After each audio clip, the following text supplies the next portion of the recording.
Y acá estamos en nuevo bloque de entrevistas. Y hoy invitamos a una persona que está muchísimo en este tema, una persona enormemente formada, a quien además tengo la suerte de compartir una relación también profesional y personal. Él es Kai-Henrik Dorf, no sé si lo pronuncié bien. Él es músico, es psiquiatra infantil y familiar, es psicoterapéutica intersubjetivo, está formado y se formó en la clínica Tavistock en Londres y es coordinador de las plataformas comunidad Be People en Instagram y Be People en Facebook. Como dije, músico específicamente, es músico de jazz. Vamos a darle entonces los buenos días a Kai agradeciendo este contacto. ¿Qué tal, Kai? ¿Cómo estás? Buenos días, Vanessa, ¿cómo te va? Qué lindo que me invitas. Te agradezco muchísimo estar en este espacio. No, las agradecimos somos nosotros porque realmente entendés, sabés mucho de esto y está muy bueno el poder, sí, transmitir ciertas cosas que puedan implicar prevención, que puedan implicar maneras de relacionarnos con otros. Y por eso hoy elegimos un tema que nos vas a contar un poco, Kai, esto que se produjo la semana pasada, la semana de la primavera, y esto que se habla de conectividad. ¿Por qué la semana pasada fue la semana de la conectividad? Contanos. Qué lindo que sacás este tema y para el público que está mirando acá en Ecomedio, es fundamental que recuerden, antes de la primavera hay una semanita anterior que se llama la Semana de la Conectividad. Y hay varias instituciones que están tratando de difundir qué es el contacto nutritivo de piel a piel entre las personas y sobre todo en el nacimiento, en la primera infancia. Hay una persona muy importante, neonatóloga, que ha podido transmitir este conocimiento e inclusive ha promovido la posibilidad, digamos, de que se implemente desde el Ministerio las 24 horas sagradas de piel a piel entre la mamá y el bebé, la mamá y también el papá, la mamá y el bebé, ni bien nacen. Y entonces esta indicación, si se quiere, médica, pediátrica, empieza a tener como una connotación mucho mayor y mucho más relevante. Y ahora, si querés, me abro a tus preguntas. Absolutamente, absolutamente. Te escuchamos un poquito bajo, así que si podemos subir un poquito el volumen estaría buenísimo. Es interesante estas primeras 24 horas de conectividad. De alguna manera, Kai también es un enorme estudioso y vamos a hablar por qué hablamos de esta conectividad. Porque al hablar de conectividad, la pregunta de rigor es, ¿qué se entiende por conectividad? Y vamos hacia eso. Hasta hace muy poco, siempre uno piensa el psiquismo o la mente desde lo individual, desde uno mismo. Yo, por ejemplo, estoy hablando con vos y estoy pensándome lo que voy a decirte, la discusión, la charla. Vos también estás pensando desde tu individualidad. Sin embargo, los oyentes que nos están escuchando, escuchan dos personas. Y entre las dos personas hay una conexión que sale de la individualidad, que sucede entre ambos. Por ejemplo, si yo te toco esta cuerda musical, ¿vos no tenés nada para cantarme? Conmigo vas mal, a ver, me encantaría que vos nos cantes. Bueno, colectivo, ¿no? Implica, fíjate que ya nos reímos por un objeto transicional, que podemos decir la música, una cuerda, una vibra, un color, un juego, establece como ese patrón que está sucediendo entre esas individualidades. Y el término fundamental de este fenómeno, la ciencia, podemos decir ya, del desarrollo infanto-juvenil, la llama el fenómeno intersubjetivo. Una cosa es lo intra, otra cosa es lo externo, y esto es lo que sucede en el medio, intersubjetivo. Vos fíjate que el nombre de mi tesina en la clínica Tavistock, cuando terminé en los 90, le puse estado de relacionamiento piel-membrana. Wow. En los 90. Sí. Con la idea, ¿no?, que una cosa es la piel, que está más en lo externo, ¿no?, que defiende los fenómenos externos que pueden, y hacia adentro de la descamación de la piel está la membrana. Es como una frontera entre la superficie de la piel y la membrana. Pero da la imagen de lo que también a nivel psíquico sucede entre las personas, como una zona que está allí, que hay que tomar conciencia real de que existe, que está sucediendo como fenómeno en todo momento, que sale de la individualidad del individuo en sí, y que en ese relacionamiento, en esa interacción, suceden cosas. Y suceden cosas inmediatamente del nacimiento. Totalmente. Es decir, ese bebé que nace, ese bebé que empieza a relacionarse, que empieza a sentir la piel, que empieza a sentir los olores, ya empieza a entrar en un mundo de otro, con otros, ¿no? Exacto. Ahora, si planteamos esto desde ese bebé y podemos hablar de algunas características que son parte de esta conectividad, ¿qué se necesita para una buena conectividad, para poder entrar en ese lugar intersubjetivo? Cuando tuve la charla la semana pasada con dos personas discípulas de Liz Muñoz, Camila Godoy y Micaela Martínez, ellas me transmitieron la experiencia que tienen con padres, ¿no?, y bebés dando masajes, por ejemplo, wow. ¿cierto? Sí. Y cuál es el ambiente que hay que crear, a ver ese sujetito que se llama bebé, qué disponibilidad tiene en ese momento para estar conectado, en qué mes está. Si vos ahora volvés papá o mamá de tu casa y llegás a ver a tu bebé, ¿qué? ¿Está dormido? ¿Necesita comer? ¿Tiene hambre? ¿Está nervioso? ¿Te tira las manos? ¿Te hace una sonrisa? ¿Está callado? O sea, hay como una disponibilidad gestual, hay como una expresividad que habría que tener muy en cuenta, que es lo que llamamos la disponibilidad del bebé hacia el sujeto padre-madre de la interacción. Y por supuesto también tenemos del lado del padre y de la madre o tutora o abuela o tía o los que estén allí, ¿no es cierto?, también una disponibilidad. El bebé está accesible porque está allí, pero hay que ver de qué manera está disponible para la interacción, ¿no? Y de qué manera el adulto también, porque entiendo, ¿no? Entendemos que el adulto es un poco el iniciador, ¿no?, de esa posibilidad de disponibilidad que de alguna manera permite que el bebé, al sentirse contenido, mirado, sentido, también aprende a manejar su necesidad y su forma de comunicar su necesidad del otro, ¿no? Claro.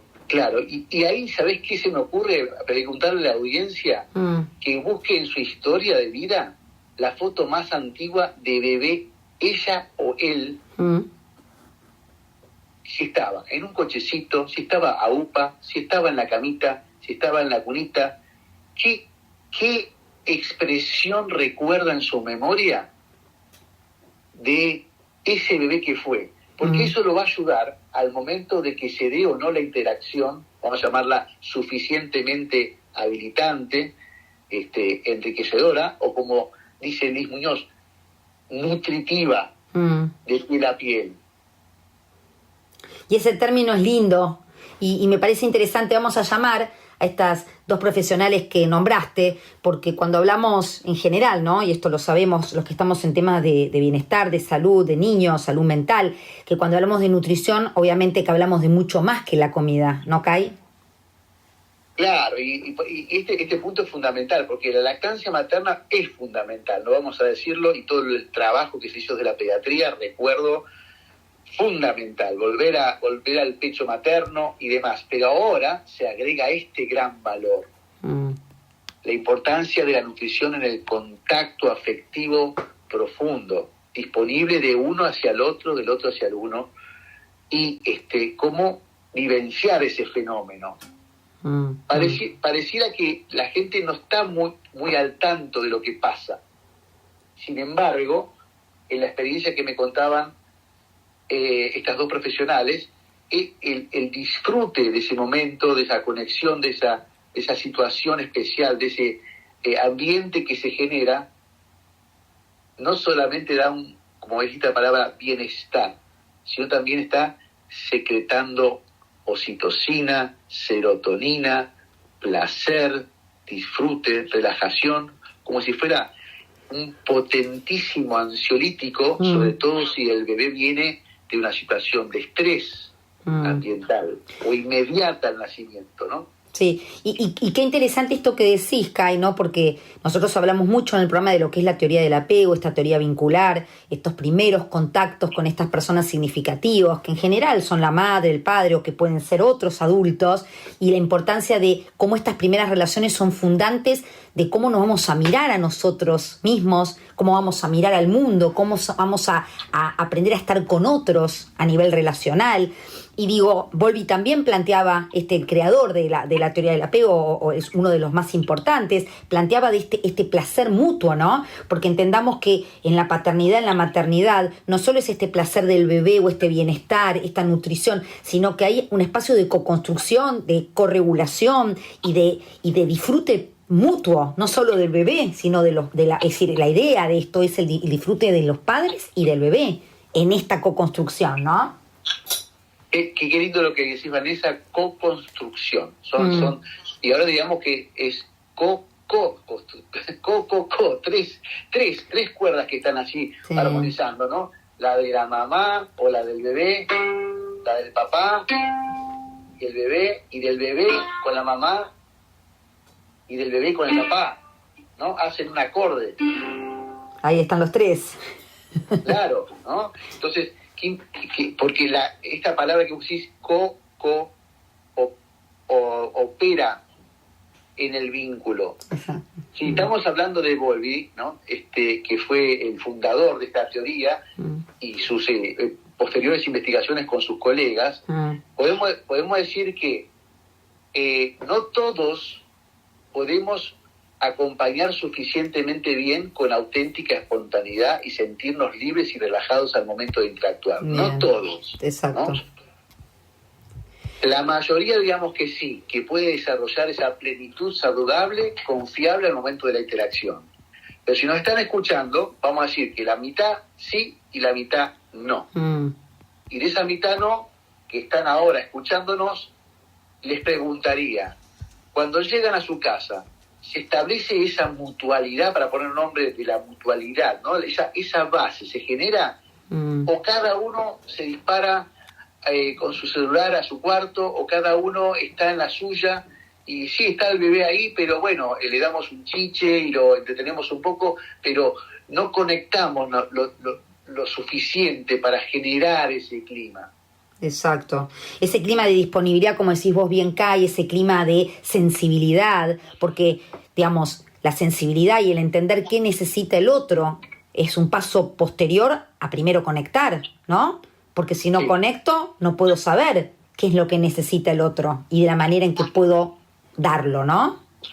Sí. Y ahí me gustaría usar esa metáfora, ¿no? ¿Estás más en piel defensiva o estás logrando conectar con tu membrana sensible, ¿no? Como si hubiera una zona, una frontera. ¿Estás pudiendo leer? Bueno, no, necesito sacarme esta ropa, me voy a bañar, ay no, ya me colgué, no tengo ganas de estar con el bebé. O ya hiciste UPA, lo tenés a UPA, está con vos, ¿no? Te acompaña, ¿no? Fíjate con las mascotas y los que tienen perros o los que tienen gatos, cómo se da ese reencuentro en la bienvenida, ¿no? Los que tenemos mascotas, ¿vos tenés mascotas? Sí, tengo 2 gatitos.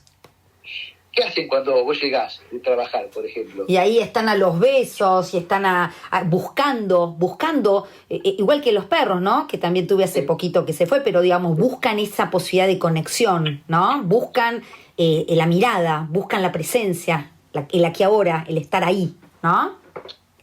Es increíble, ¿no? Como si tuvieran ellos ese don que muchos seres humanos carecemos, ¿no?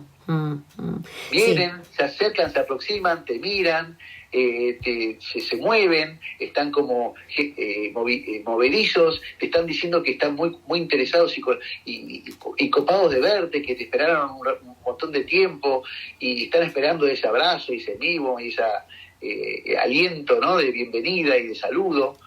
¿No es hermoso? Totalmente. Y esto que decís, y hace un ratito, que no te quería interrumpir, pero qué importante que hay esto de que no todos a lo mejor tienen la misma posibilidad de disponibilidad, pero la idea es trabajar, no en condenar, porque acá lo que queremos es prevenir, y así como hay gente que a lo mejor viene de historias diferentes, en donde esta capacidad de conexión, de disponibilidad, de sensibilidad, pueden salir un poco automáticamente, no en todos los casos es así, y acá lo que estamos tratando no es de condenar, sino todo lo contrario, entender que hay maneras para poder, como vos decías, entregarse a esa conexión piel con piel, ¿no? Exacto, sí. Si querés hablemos un poco de esas personas, porque yo como psiquiatra infantil y terapeuta intersubjetivo trabajo específicamente con los chicos y sus papás en el consultorio por medio de juegos, de música, como ves ahí, para ayudarlos a salir de ese dolor.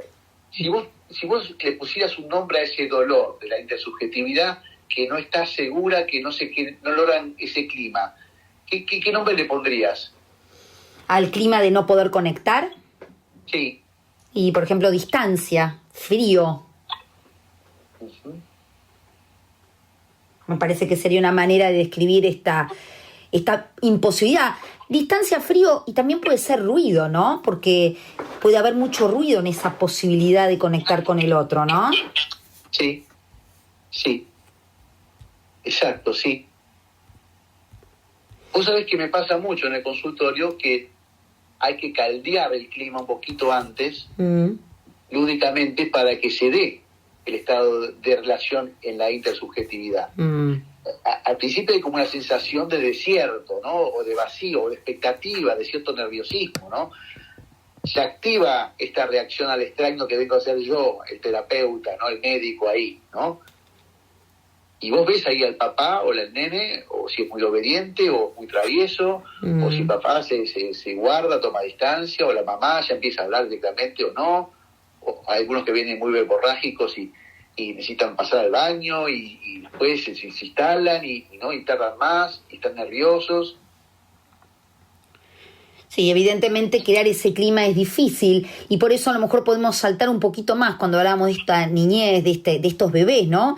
En donde esa piel tan suave, tan frágil de alguna manera va necesitando este adulto que ayude a regular, a dar calor, a leer esto que decías, si tienen hambre, si tienen frío, desde la conexión, desde la disponibilidad, desde la sensibilidad. Ahora, si avanzamos un poquito más en estas etapas vitales, y me pregunto, ¿no? Con esta era del celular, de cierta situación de individualismo, mismo después de la pandemia, ¿no? ¿Qué pasa con nuestros adolescentes y otras generaciones, ¿no? Pero sobre todo estos adolescentes, quizás los millennials, frente a esto de la sincronización o esto de la conectividad, sobre todo. ¿Cómo lo ves vos?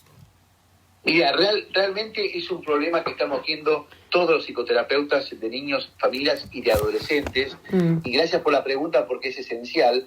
Yo atendí, en el servicio de psicopatología, en su momento a niños, ponele más o menos entre 5, 6, 7 años a 9 años, entre el 2000 más o menos 4 años, ¿no? Hicimos una encuesta allí donde apareció la psicopatología que pensábamos como la psicopatología infantil, nos íbamos a encontrar con las fobias, con los miedos. No, la cenurez, no, nos encontramos como el primer problema, que ahora estos chicos son los millennials, ¿no? Estoy hablando del 95 al 2000, 2002, 2003, se encuentran, fíjate qué interesante, en aquel tiempo tenían estos dos problemas. El principal era, no podían focalizarse, tenían problemas cognitivos. Les dolía mucho concentrarse, se dispersaban rápidamente. Y el segundo problema, tenían todos trastornos de reactivos de la vinculación, ya sea hiperactivos hacia la impulsividad o inhibidos hacia la timidez. Y hoy vuelven adultos, ¿no? de arriba de 20 años, con el mismo problema pero exacerbado por la ferocidad del crecimiento de la hiperconectividad, ¿no? hiperindividual que da el celular. Exacto. Sí. Que es evidente, todos lo sabemos, debería estar prohibido desde los 5 años, sin embargo, no ha habido ninguna regulación posible y invitamos a la gente a reflexionar. Es interesantísimo lo que pasa en la virtualidad para el comercio, para el desarrollo de la tecnología, pero para la relación, ¿qué tendríamos que incluir? Piel, membrana y virtualidad. La tercera membrana, como le dicen, la tenemos que incluir allí, y no viene justamente a generar un vínculo, ¿no? Viene a evitarlo, a distraerlo, ¿no? Y en un caso a aumentar la reacción evitativa, podríamos llamar. El estilo de apego sería del tipo A, ¿no? Los que se cohíben de la interacción, los que prefieren no hacer el esfuerzo de generar el clima e ir al espacio transicional o a ese intersubjetivo para pasarla bien fenomenológicamente, integralmente. Sí, y digo, qué difícil estos tiempos, ¿no? ¿Y qué podemos, a ver, no digo indicar, pero sí sugerir? Esa es la palabra que me quería encontrar en mi repertorio, entendiendo que a lo mejor, como vos bien habíamos hablado, también fuera de lo que es esta entrevista, los cambios que hubo en las familias, esto hablábamos del individualismo, diferentes situaciones que lamentablemente no ayudan para la conectividad, pero ¿cómo podemos de alguna manera trabajar sobre algunos de estos factores? Porque entendamos que hay temas como los cambios de estructura familiar que son más macro. Bueno, podemos tratar de generar espacios vinculares.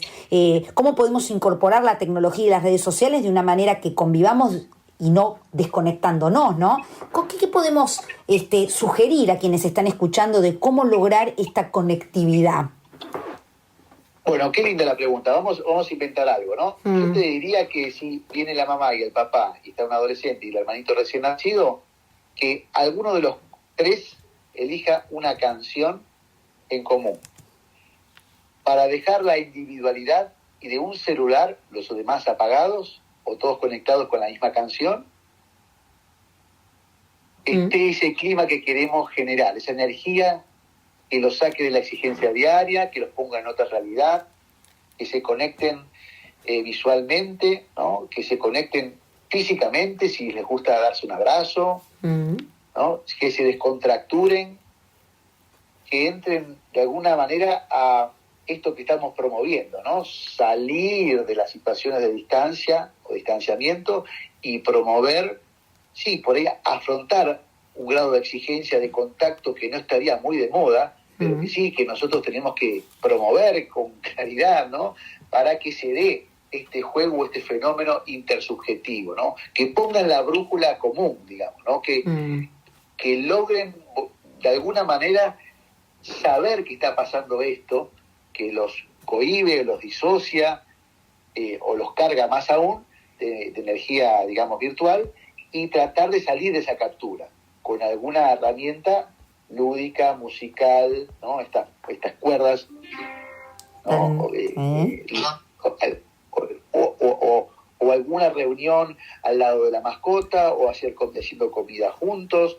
Fíjate que una de las indicaciones que doy en terapia familiar es volver a cocinar juntos, compartir la comida, pero cocinando juntos, la madre, el padre y el adolescente, por ejemplo, ¿no? Sí, y digo, qué bueno poder entender que la tecnología no es mala, es decir, no tiene manitos y es mala, y como todo es la gestión, y la gestión es del adulto, ¿no? Entendiendo que tiene que haber también reglas, es decir, la prohibición total, yo creo que, no sé cuál es tu opinión, pero creo que deja hoy al adolescente fuera de sus pares y su necesidad de tener este grupo independientemente de su familia. Pero no hablamos de prohibición, hablamos de gestión. ¿Cómo podemos incluir la tecnología para que sea una manera de conexión y una manera de desconexión, por ejemplo, ¿no?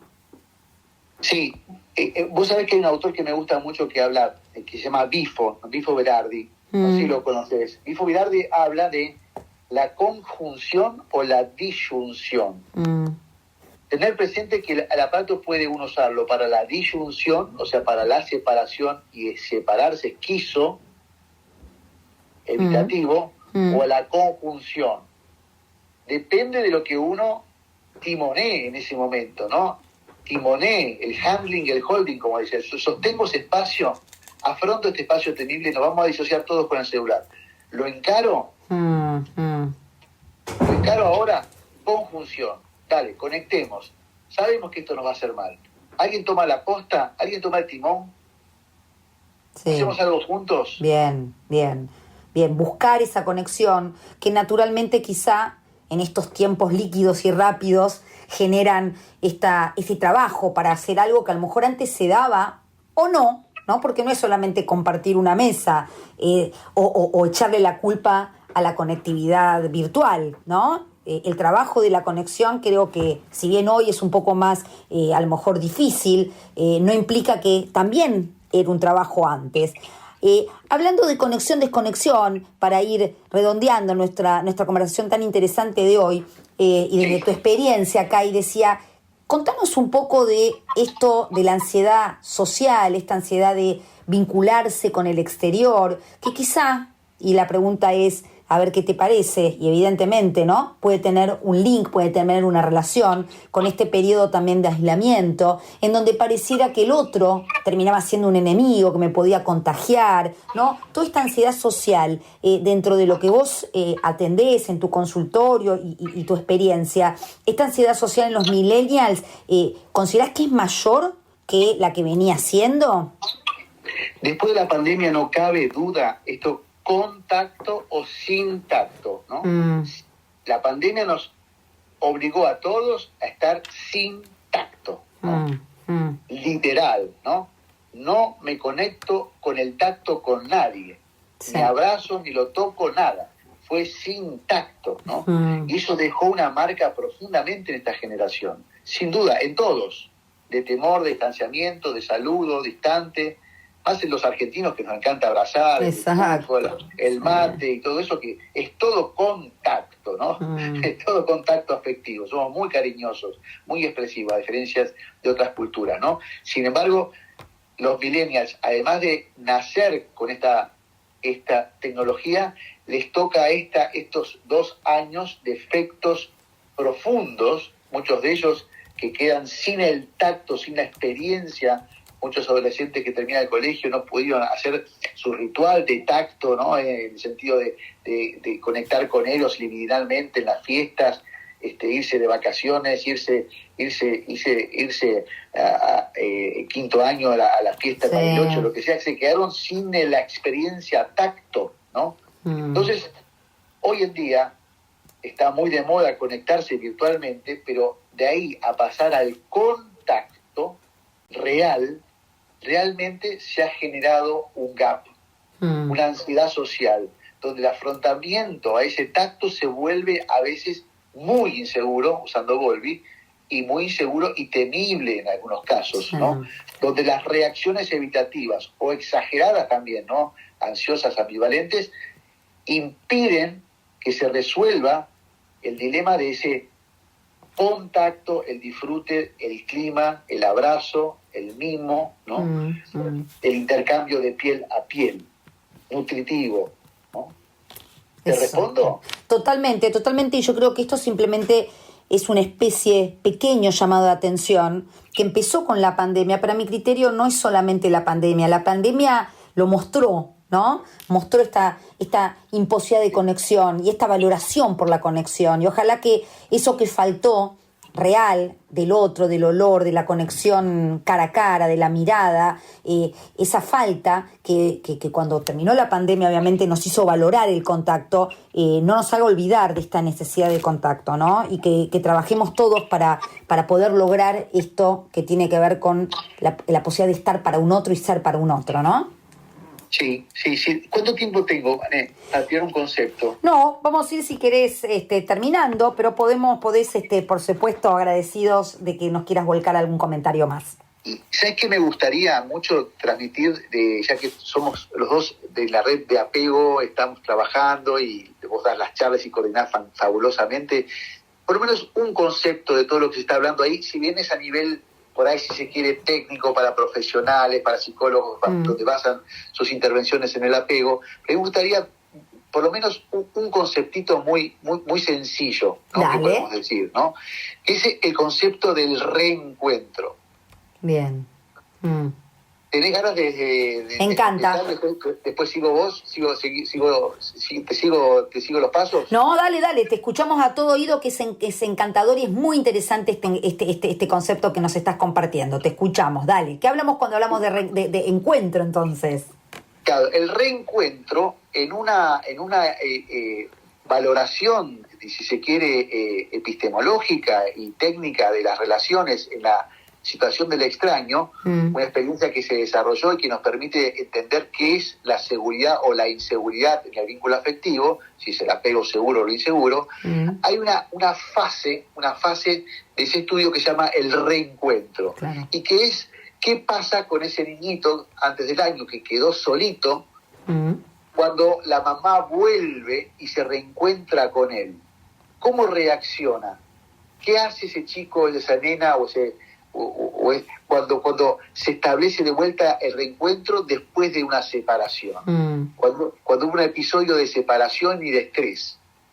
Y lo podríamos decir también, charlaba con vos ayer, vos que estás viniendo al mediodía de correr y te juntás, el reencuentro después de ese momento, por ahí el domingo, después de misa, no sé, o que fuiste a correr, o el reencuentro, ¿cómo es? ¿Qué sucede? ¿Estás seguro con ganas de reencontrarte con esa persona que es tu mujer o tu pareja? ¿Tenés necesidad de reencontrarte y abrazarte o no? ¿Qué sucede en el reencuentro? ¿Se activa el apego en esa interrelación? ¿El apego se vuelve seguro después de ese contacto o se vuelve esquivo, nervioso, molesto, me encierro en mi cuarto? Es interesante eso para entender cómo funcionamos, ¿no? Kai está planteando un experimento que se hizo para medir este estilo, esa manera, esta disposición vincular entre esos niños de un año y medio, hasta el año y medio, para entender cómo funciona vincularmente ese niño en esos vínculos primeros. Y entonces es interesante no solo la separación que se produce de manera artificial, sino qué pasa cuando se encuentran, ¿no? Y eso es interesante porque es interesante evaluarlo en el día a día también, ¿no? ¿Qué hacemos con estas figuras que queremos a lo largo de la vida, que en muchos casos se van trasladando, ¿no? No solo a los padres, a las parejas, a los amigos, ¿no? Sí. Y eso... El reencuentro, ¿no? El reencuentro en todo sentido, como acabas de decir, en toda la red de vínculos que uno tiene. Sí. ¿Qué estilo, o sea, dirías que sucede, Vanessa, de nosotros desde el apego? ¿Qué podemos decir? ¿Qué estilos hay? Bueno, hablamos de varios estilos, pero bueno, intentamos generar este estilo más seguro, esta idea de que ese niño pueda ser regulado de vuelta, o esa persona que está con una situación de angustia, de estrés, pueda ser regulado de vuelta por esa persona que se la considera de alguna manera más sabia, que puede contener, y que eso permita que ese niño desactive ese apego o ese botón en donde busca la proximidad, y que pueda volver a explorar y pueda volver a recorrer su vida, su mundo, sabiendo que tiene un lugar para volver. Lamentablemente, si bien eso es el ideal, sabemos que en la vida real no todos los casos son así, que hay padres que a lo mejor pueden tener esta posibilidad de no conectar o de conectar de una manera muy disfuncional, ¿sí? Con mucho miedo, y que todo eso se va pasando en las relaciones, ¿no, Kai? Sí. Entonces, tal cual lo decís. Entonces, esa conectividad con esos episodios que estamos viendo de reencuentro, hoy podríamos inventar este nombre, ¿no? Están siendo contacto piel a piel o sin tacto. O con un tacto muy brusco, con un tacto muy ansioso. Sí. Y qué lindo, a lo mejor, ya cerrando nuestra nota, sería pensarnos de esa manera, ¿no? Pensar, como vos decías, Kai, como ejercicio, cómo contactamos con nuestro entorno, con la gente que queremos, después de un día de cansancio, un día de trabajo, un día de, a lo mejor, muchas emociones, ¿no? ¿Cómo nos contactamos con toda la gente que nos rodea y sobre todo con nuestro círculo más chiquito, ¿no? Sería para pensarlo, casi como para plantear esta posibilidad de repensarse y volver otra vez de una manera diferente. Qué lindo repensarse, ¿no? Resignificar, y que en esta charla, a manera de síntesis, pensemos esa integridad, ese laburo cotidiano de pensar esa conectividad, ese con o sin tacto, y cómo podemos ayudar, por ejemplo, nosotros, ¿no? Que estamos formados en esto y que venimos trabajando en eso, y que promovemos el estilo seguro, el contacto, sí, el con respeto, el con límite, el con la disponibilidad que el otro te puede dar o no, el relacionamiento, la proximidad, ¿no? Si podemos sumar adjuntos, attachments, adjuntos, ¿no? Creativos con otros, ¿no?